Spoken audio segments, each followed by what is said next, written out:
पहले अमेरिका से डील, फिर यूरोप से हाथ मिलाया और अब क्या चीन की बारी है। एलएसी पर तनाव कम होने के बाद अब आर्थिक मोर्चे पर बड़ी हलचल दिख रही है। सूत्रों की माने तो वित्त मंत्रालय चीनी कंपनियों पर लगे कुछ पुराने कड़े प्रतिबंधों को हटाने जा रहा है। सोलर पैनल से लेकर दोस्तों इलेक्ट्रॉनिक्स तक, क्या चीन की एंट्री से भारतीय मैन्युफैक्चरिंग को नई रफ्तार मिलेगी या घरेलू उद्योग के लिए खतरा है? देखिए इस रिपोर्ट में। नमस्कार, मैं हूं आपके साथ संध्या बिष्ट और आप देख रहे हैं द इकोनॉमिक टाइम्स हिंदी। दोस्तों, अमेरिका और ईयू के साथ ट्रेड डील के बाद अब सरकार चीन को बड़ी छूट देने की तैयारी में है। एक रिपोर्ट के अनुसार ये कहा जा रहा है कि सरकार प्रेस नोट 3 की समीक्षा कर रही है और विदेशी निवेश के जो ऑटोमेटिक अप्रूवल है, इसके लिए एक सीमा निर्धारित की जा सकती है। प्रेस नोट 3 के तहत उन देशों से आने वाले एफडीआई के लिए सरकारी मंजूरी जरूरी है जिनकी सीमा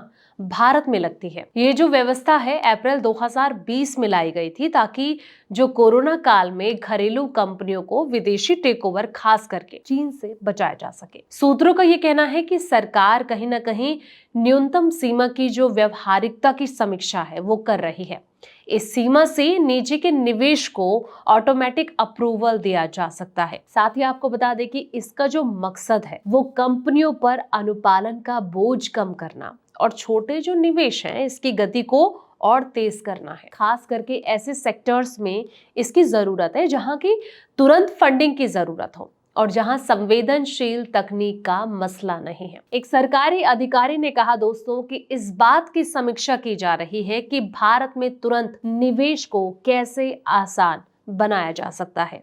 साथ ही इस बात की भी समीक्षा की जा रही है कि इसमें न्यूनतम सीमा हो सकती है या फिर नहीं। सूत्रों का यह कहना है कि अगर इस तरह की कोई जो सीमा निर्धारित की जाती है तो इसे छोटे निवेश के लिए सरकारी मंजूरी की जरूरत नहीं रह जाएगी। ये सीमा जो है वो परसेंटेज स्टेक या फिर मॉनेटरी वैल्यू में हो सकती है। इस बारे में कोई भी फैसला सभी चिंताओं को ध्यान में रखते हुए लिया जाएगा। इसमें सुरक्षा संबंधी चिंताएं भी शामिल है। सरकार ने 6 महीने पहले प्रेस नोट 3 में संशोधित करके सभी जो सेक्टर्स हैं इसमें निवेश के लिए सरकारी मंजूरी को अनिवार्य बना दिया था। इसके मुताबिक ये कहा जा रहा है कि भारत के साथ सीमा साझा करने वाले देशों से आने वाले जो निवेश प्रस्ताव हैं इनके लिए गृह और विदेश मंत्रालय से मंजूरी लेना जरूरी है। सूत्रों का ये कहना है कि प्रेस नोट 3 को किसी भी स्थिति में खत्म नहीं किया जाएगा।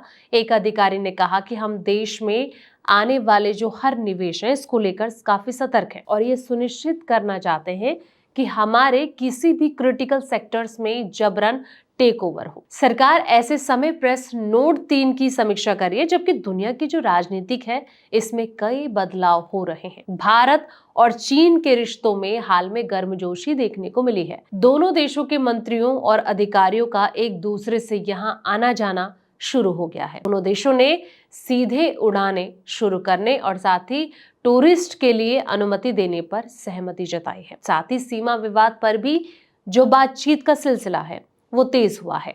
अमेरिका के राष्ट्रपति डोनाल्ड ट्रंप के टैरिफ के बाद जो है दोनों देशों के बीच नजदीकी बढ़ी है। फिलहाल इस वीडियो में इतना ही। ऐसे तमाम वीडियोस के लिए आप देखते रहें द इकोनॉमिक टाइम्स हिंदी।